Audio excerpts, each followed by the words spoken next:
আমরা কি করে বুঝবো যে আল্লাহ তাআলা আমাদের ভালোবাসেন? কিভাবে বুঝবো যে তিনি আমাদেরকে পছন্দ করেন, ভালোবাসেন? এটা বোঝার কিছু সিস্টেম আছে। এক নম্বর সিস্টেম হচ্ছে আপনি জাস্ট দেখুন যে আপনি নিজেকে কোন কাজে ব্যস্ত রেখেছেন। আপনি আপনাকে কোন কাজে ব্যস্ত রেখেছেন, আপনার লাইফস্টাইলের দিকে তাকান। লুক অ্যাট ইউর লাইফস্টাইল, আপনি নিজেই বুঝে যাবেন।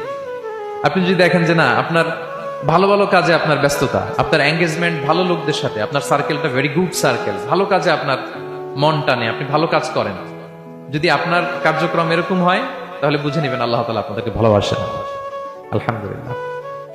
আর যদি দেখেন না, যত আকাম কুকাম আছে ওইটার সবার আগে আপনি, যেই কাজে আল্লাহর ক্রোধ আসে, আল্লাহ রাগ হয়ে যান, যেই কাজ ইসলামে করার নিষেধ, যেটাতে তার অসন্তুষ্টি, ওই কাজে আপনার এঙ্গেজমেন্ট, ইনভলভমেন্ট, আপনার সার্কেল গুলাও এরকম, তাহলে বুঝে নিবেন আল্লাহ ভালোবাসা, এই মহা সৌভাগ্য আপনার কপালে জোটে নাই।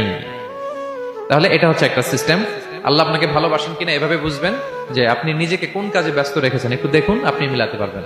দুই নাম্বার পদ্ধতি হচ্ছে এটা বোঝার যে তিনি আমাকে ভালোবাসেন কিনা, সেটা হচ্ছে পৃথিবীবাসী আপনাকে ভালোবাসে কিনা এটা একটু দেখেন।